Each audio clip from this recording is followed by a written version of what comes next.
आपकी पाठशाला के YouTube चैनल पर आपका स्वागत है। मैं हूं निरंजन स्वरूप। साथियों, अभी कुछ दिन पहले एक फिल्म रिलीज़ हुई थी। फिल्म का नाम था द साबरमती रिपोर्ट। इस फिल्म में जिक्र एक शब्द का है जिसे कहा जाता है विमर्श। और इस फिल्म में दिखाया गया है कि किस प्रकार से 27 फरवरी 2002 को 59 कार सेवक जो अयोध्या से एक यज्ञ करके लौट रहे थे, उनको मुस्लिम समाज के कुछ लोगों के द्वारा S6 कोच में बंद करके ज़िंदा जला दिया गया था। और हमारे देश के लेफ्ट लिबरल इकोसिस्टम और मीडिया के एक वर्ग ने इसको एक साधारण दुर्घटना की तरह आम जनता के समक्ष प्रस्तुत करने की कोशिश करी थी। एक शब्द है विमर्श। ये एक ऐसा शब्द है जो किसी देश, किसी समाज अथवा किसी भी बड़ी से बड़ी और महत्वपूर्ण घटना को बहुत छोटा करके और किसी भी एक मामूली सी घटना को बहुत बड़ा करके प्रस्तुत कर सकता है। विमर्श किसी नायक को खलनायक और किसी खलनायक को नायक करके प्रस्तुत कर सकता है। ये विमर्श ही है जिसकी देश समाज को बनाने बिगाड़ने में बहुत महत्वपूर्ण भूमिका होती है। विमर्श का लोगों की मानसिकता पर कैसा असर होता है अथवा विमर्श समाज में लोगों में कैसा नैरेटिव बनाता है, इस संबंध में आइए कुछ घटनाओं को देखते हैं और समझते हैं। एक घटना को देखिए। कोई बहुत सदियों पुरानी ये बात नहीं है। भारत की आज़ादी के समय वर्ष 1947 में जब देश आज़ाद हुआ और साथ ही साथ इस देश का विभाजन भी हुआ, तमाम इतिहासकार बताते हैं कि ये मानव इतिहास में सबसे बड़ा विस्थापन था। कुछ वर्षों के भीतर लाखों लोग, 22 लाख लोग इस विभाजन के दौरान मार दिए गए। हिंदुओं की संख्या इसमें बहुत ज़्यादा थी। उनकी हत्या करी गई। वहीं दूसरी तरफ जर्मनी में हिटलर की तानाशाही में भी नरसंहार हुआ। लाखों लोगों को वहाँ भी मौत के घाट उतारा गया और उसका जिक्र आज तक किया जाता है। उस पर फिल्में बनती हैं, डॉक्यूमेंट्री बनती है, लेख लिखे जाते हैं, सेमिनार आयोजित किए जाते हैं। क्यों? जिससे कि हर आने वाली पीढ़ी को उस होलोकास्ट के बारे में बताया जा सके कि ये क्या था, ये क्यों हुआ था। वहीं दूसरी तरफ जब भारत में नरेंद्र मोदी जी ने विभाजन विभीषिका दिवस मनाने की घोषणा की, तब भारत के ही भीतर इसका विरोध हुआ। ये कहकर क्यों पुराने जख्म कुरेदना, क्यों उसे याद करना, इससे क्या फ़ायदा। कुछ लोगों को बुरा लग जाएगा, समाज में मनमुटाव होगा। मैं पूछना चाहता हूँ, आखिर क्यों? किनको बुरा लगेगा? उन लोगों को जिन लोगों ने निर्दोष हिंदुओं की हत्या की, उनको जिन लोगों ने हिंदू महिलाओं के साथ बलात्कार किया, उनको जिन लोगों ने निर्दोष लोगों के घर जलाए, अथवा उन लोगों के परिवारजनों को बुरा लगेगा, या अथवा उन लोगों से जुड़े लोगों को बुरा लग सकता है। ऐसे लोगों की, उनके परिवारजनों की अथवा उनसे जुड़े लोगों की परवाह क्यों करी जाए। सितंबर 1946 में जवाहरलाल नेहरू जी ने देश के प्रधानमंत्री के रूप में शपथ ली। क्यों? क्योंकि वो मोहनदास करमचंद गांधी जी की पसंद थे। हालांकि समस्त प्रदेश कांग्रेस कमेटियों के द्वारा नेहरू के नाम को बहुत बड़े वोट से नकारा गया और सरदार पटेल उन सब की पसंद थे। पंडित नेहरू ने शपथ यूनियन जैक के नीचे खड़े होकर ली और ब्रिटेन के राजा महारानी के नाम में शपथ ली। वहाँ भारत का झंडा उस समय नहीं था और ना ही वहाँ उस समय कांग्रेस का झंडा था। अब ज़रा देखिए, जम्मू कश्मीर में पीडीपी के मुफ्ती मोहम्मद सईद और भाजपा के बीच जब सरकार बनी, तब वहाँ दोनों पार्टियों की सम्मिलित प्रेस कॉन्फ्रेंस में भारत का झंडा नहीं था, वरन जम्मू कश्मीर का झंडा था। ये बात 5 अगस्त 2019 से पहले की है, जब कश्मीर से धारा 370 और 35 से नहीं हटी थी। उस समय कश्मीर का अपना झंडा अलग हुआ करता था और सरकार उस झंडे को अपनी प्रेस कॉन्फ्रेंस में या अपने लेटर हेड्स वगैरह पे इस्तेमाल करती थी।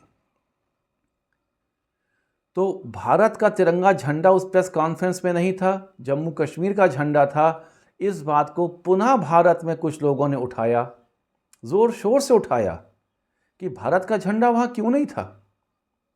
वहीं दूसरी ओर नेहरू के द्वारा ब्रिटेन के झंडे के नीचे, यूनियन जैक के नीचे ब्रिटेन की महारानी के नाम की शपथ लेने का जिक्र किसी स्कूल कॉलेज में ना तो इतिहास और ना ही राजनीतिक शास्त्र किताब में प्रमुखता से पढ़ाया या बताया जाता है।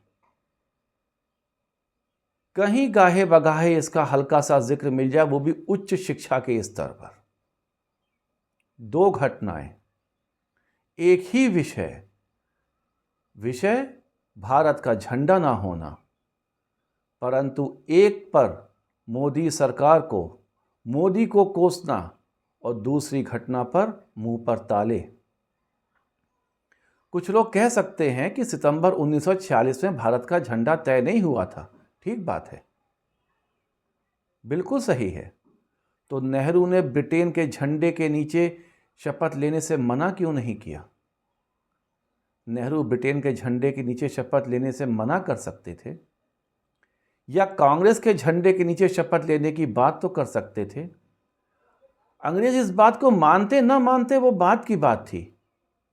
आप अपना विरोध या ऐतराज दर्ज तो करा सकते थे, परंतु ऐसा नहीं हुआ। अब आइए 1990, आज से लगभग 35 साल पहले, जनवरी की ठंड भरी रात में जम्मू कश्मीर में मस्जिदों से घोषणा होती है कि समस्त कश्मीरी पंडित या तो इस्लाम स्वीकार कर लें अथवा कश्मीर छोड़कर चले जाएं और अपनी महिलाओं को यहीं छोड़ दें, और नहीं तो मरने के लिए तैयार रहें। कश्मीरी पंडित जम्मू कश्मीर छोड़ देते हैं, मारे भी जाते हैं, उनका वहाँ नरसंहार भी होता है, वो जो लोग कश्मीर नहीं छोड़ते हैं। ये घटना दबा दी जाती है और इसको एक आर्थिक आधार पर लड़ाई देने का रूप की कोशिश की जाती है। ये कहा जाता है कि ये जो तहसील थी, ये जो कश्मीरी पंडितों का और वहाँ के मुस्लिम समाज के बीच झगड़ा था, या जिसके कारण नरसंहार हुआ, उसका आधार आर्थिक है। परंतु जब 30 साल बाद एक विवेक रंजन अग्निहोत्री कश्मीर फाइल, इस सच्ची घटना पर एक फिल्म बनाते हैं, तो पुनः हाय तौबा मचाई जाती है। वही बात, क्या ज़रूरत थी, ये पब्लिसिटी स्टंट है, इत्यादि इत्यादि। जो लोग 1990 की उस भयावह घटना पर नहीं बोल सके या बोलने का साहस जुटा सके, उन्हीं लोगों के द्वारा इस फिल्म के विरोध में इतना बोला गया कि यदि उस सारे उनके वक्तव्यों को संग्रहित किया जाए तो एक महाकाव्य की रचना हो जाए। यही नहीं, दिल्ली के मुख्यमंत्री अरविंद केजरीवाल द्वारा विधानसभा में इस फिल्म का मजाक बनाया गया। ज़रा सोच के देखिए, क्या यही व्यवहार दुनिया के किसी भी देश में संभव हो सकता था कि वहाँ हुई सच्ची दर्दनाक घटना पर ऐसी कोई फिल्म बने तो उसका ऐसा मजाक उसी देश का एक राजनेता बनाए? होना तो दूर, ऐसे निर्लज और बेहुदा आचरण की वहाँ कल्पना भी संभव नहीं थी। परंतु भारत में ऐसा विमर्श चलाया गया कि ये फिल्म एक प्रोपेगेंडा फिल्म है और ऐसा कहा भी गया। संवेदनहीनता का ये आलम आज इस देश में एक न्यू नॉर्मल बन गया है। 3 साल बाद हम आगे आते हैं। वर्ष 1993 में मुंबई, उस समय उसका नाम बम्बई था, बम विस्फोट होते हैं, फिर उसके बाद दंगे होते हैं। मुंबई के ये दंगे गुजरात में 59 हिंदुओं की साबरमती एक्सप्रेस में जिंदा जलाने के बाद जो घटना हुई थी, उसके बाद भड़के 2002 के दंगों से ज़्यादा भयानक थे, ज़्यादा भयावह थे, परंतु उसका जिक्र कहीं नहीं सुना गया। आपने कभी किसी किताब में उसका जिक्र नहीं सुना होगा, ना उनकी चर्चा होते सुना होगा, ना ही देश की आम जनता को सुनाया गया। वर्ष 1993 में महाराष्ट्र में उस समय कौन मुख्यमंत्री था, इस बात का कभी जिक्र नहीं किया जाता। जिस तरह ये बताया जाता है, बार बार बताया जाता है कि वर्ष 2002 के गुजरात दंगों में मोदी मुख्यमंत्री थे। ये सिर्फ सिद्ध करने के लिए कि नरेंद्र मोदी दंगाई हैं, नरेंद्र मोदी सांप्रदायिकवादी हैं, परंतु शरद पवार का जिक्र नहीं किया जाता कि 1993 के दंगों में शरद पवार उस समय मुख्यमंत्री थे। शरद पवार तो देवता तुल्य हैं। भले ही 1993 के दंगे 2002 के भयावह दंगों से भी भयानक थे, लेकिन शरद पवार देवता तुल्य हैं, दोषी हैं तो मोदी हैं। 1980 और 85 में माधव सिंह सोलंकी के गुजरात में वर्ष 2002 से भी कई गुना भयानक दंगे होते रहे। ना जाने कितने अनगिनत लोग मारे गए, ना जाने कितनी महिलाओं के साथ बलात्कार हुआ। गुजरात समाचार, जो कि गुजरात का एक बहुत बड़ा समाचार पत्र था, उसके कार्यालय में आग लगा दी गई, परंतु हमने आपने इन सब का जिक्र कभी नहीं पढ़ा सुना होगा। इन सब का जिक्र नहीं होता, कभी नहीं होता, जैसे ये हुआ ही नहीं, ये घटना कभी हुई ही नहीं। ये एक आम बात है, छोटी मोटी बात है, इसका जिक्र क्यों करना। इस मुद्दे पर कोई विमर्श, कोई नैरेटिव नहीं गढ़ा जाता कि माधव सिंह सोलंकी दंगाई थे। थोड़ा हम पहले चलते हैं। वर्ष 1975, 25-26 जून की रात देश के संविधान को ख़त्म कर दिया गया। जनता और उसके समस्त मूल अधिकार, जीने का अधिकार, अभिव्यक्ति की आज़ादी का अधिकार सब छीन लिए गए और देश का सुप्रीम कोर्ट ये सब सर झुकाए देखता रहा। देश का सुप्रीम कोर्ट कुछ नहीं बोला, चुपचाप रहा।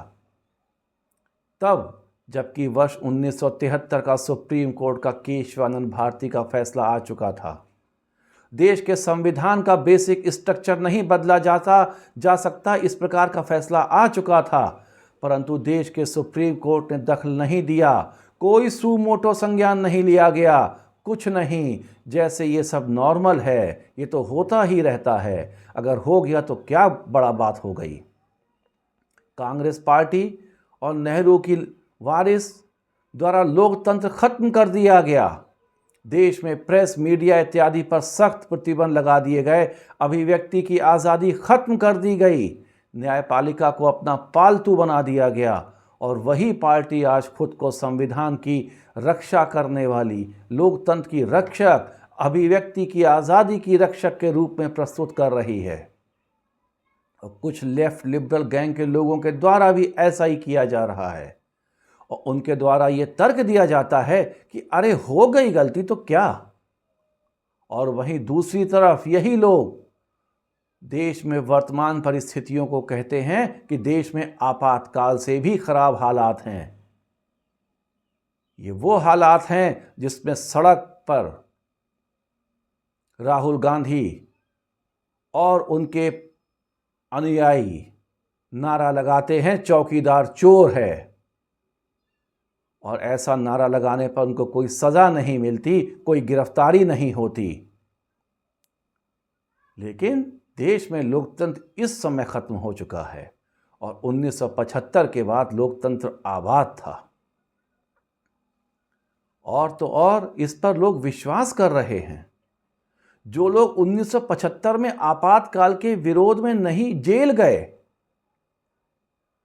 और 19 माह बाद तब छूटे जब तक आपातकाल हटा नहीं दिया गया, वो लोग संविधान के, लोकतंत्र के हत्यारे हो गए। और जिन्होंने संविधान और लोकतंत्र की हत्या करी, वो लोग संविधान लोकतंत्र के रक्षक हो गए। ये है नैरेटिव की, ये है विमर्श की ताकत। एक तरफ आपसे कहा जाता है 1947 में हुए विभाजन के दौरान मारे गए लोगों के बारे में सब कुछ भूल जाइए। 1990 में कश्मीरी पंडितों के नरसंहार, उनकी महिलाओं के साथ सड़क पर हुए बलात्कार को भूल जाइए। 1975 में देश के संविधान को कुचलने, रौंदने, हत्या करने वाली घटना को भूल जाइए। उन लोगों को भूल जाइए जिनने ऐसा किया था।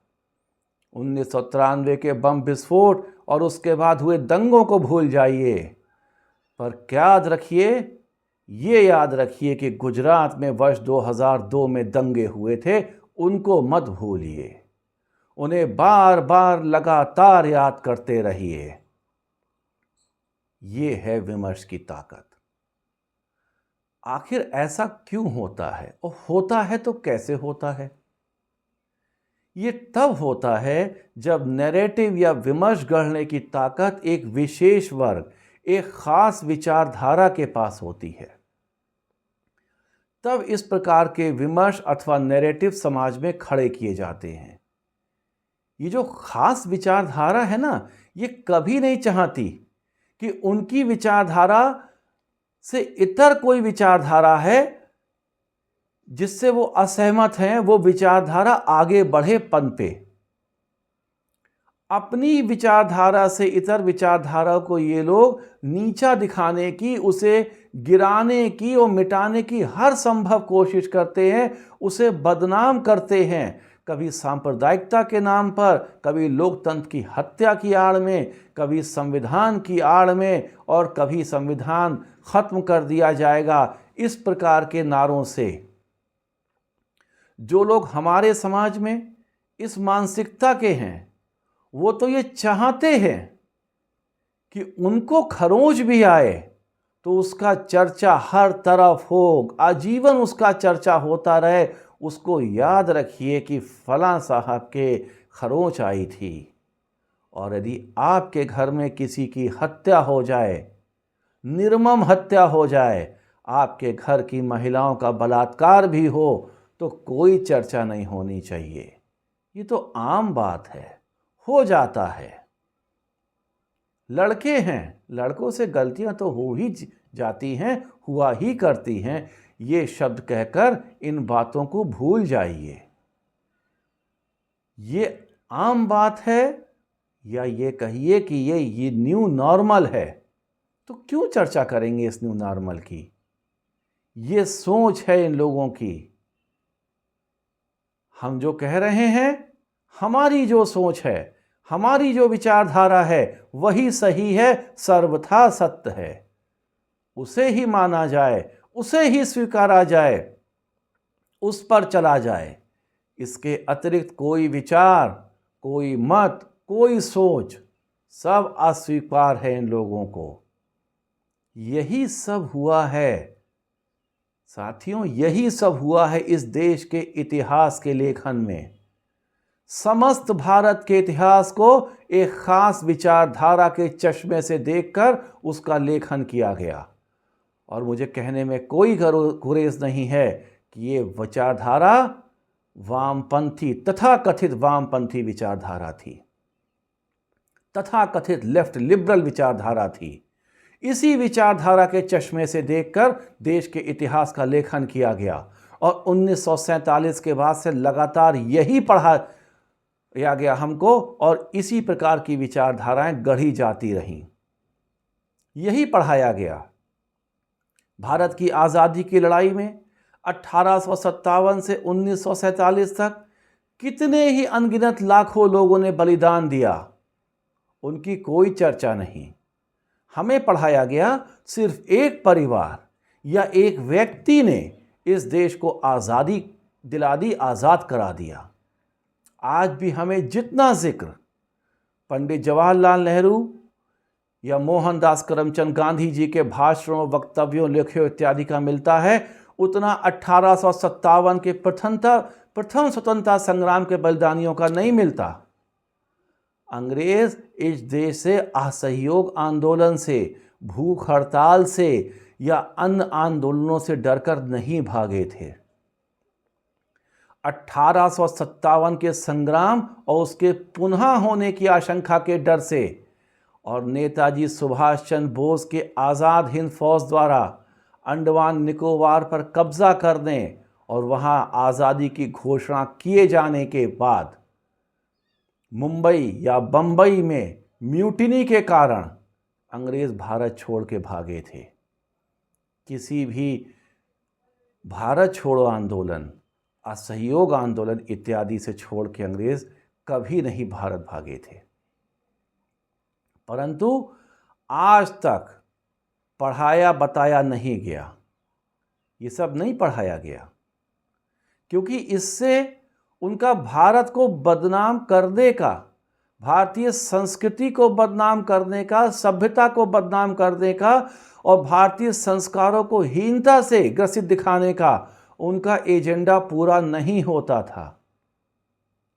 क्योंकि ऐसा करने से जिनको वो महानायक प्रस्तुत करना चाहते हैं वो बहुत बौने साबित हो जाते, या अगर वो ऐसा करेंगे तो जिनको उन लोगों ने महानायक सिद्ध किया है वो बहुत बौने हो जाएंगे, और जिनको वो छुपा रहे हैं वो लोग महानायक बन जाएंगे। आज़ादी के 75 साल बाद भी यही चल रहा है, आज भी यही जारी है। इसी मानसिकता का उदाहरण हमें बहुत बड़ा समय, लंबा समय नहीं हुआ है, 6-7 साल पुरानी बात है। राफेल का मुद्दा, प्रधानमंत्री का संसद में बयान, राफेल में कोई घोटाला नहीं हुआ है, गवर्नमेंट टू गवर्नमेंट डील हुई है, सीएजी की रिपोर्ट, सुप्रीम कोर्ट का फैसला, इस मुद्दे पर आज भी सब व्यर्थ है। गाहे बगाहे ये लोग राफेल में भ्रष्टाचार का मुद्दा आज भी किन्हीं किन्हीं मंचों पर उठाते हैं। ये वही मानसिकता है जो ये कहती है हम जो कहें वही सही, हमने कहा राफेल में घोटाला है तो है, माना जाना चाहिए राफेल में घोटाला है। एक कानून था टाडा, 1987 में बना यह कानून आतंकवाद को, आतंकवादियों को खत्म करने के लिए बना था।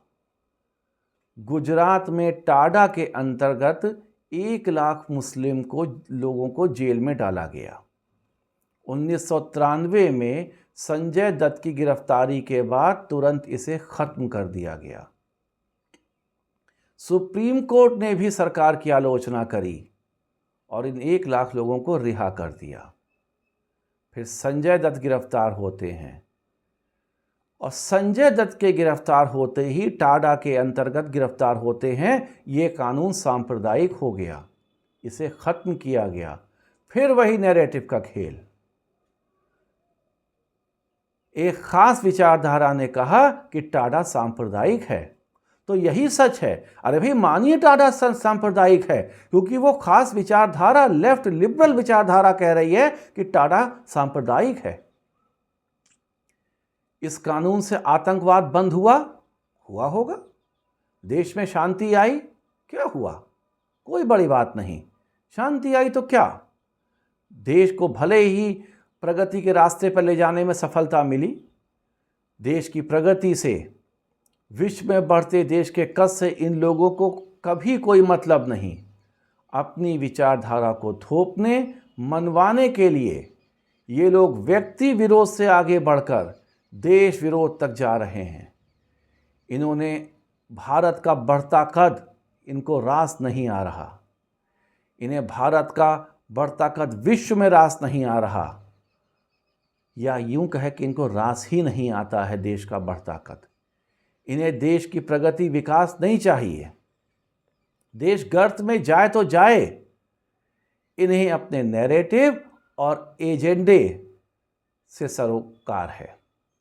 इनका नैरेटिव चलना चाहिए, इनका विमर्श चलना चाहिए, इनका एजेंडा चलना चाहिए और उसके अनुसार जो ये कहें वैसा होना चाहिए। साथियों, अब समय आ गया है कि हम आप सब अपने बीच ऐसे लोगों को पहचानें और उनकी हर बात, हर कथन इत्यादि का प्रतिकार करें। तथ्यों की कसौटी पर परखें, तभी स्वीकार करें, अन्यथा सख्ती से इसका प्रतिकार करें। तभी हम सब और हमारा देश प्रगति की राह पर आगे बढ़ सकेगा। वरना ये लोग अपने नैरेटिव, अपने विमर्श, अपने एजेंडे को चलाकर इस देश को कभी भी आगे नहीं बढ़ने देंगे, क्योंकि ये लोग ऐसा चाहते नहीं हैं। ये इनका एजेंडा है। हमारा आपका एजेंडा है देश प्रगति की राह पर आगे बढ़े, देश का विकास हो, देश विकसित बने।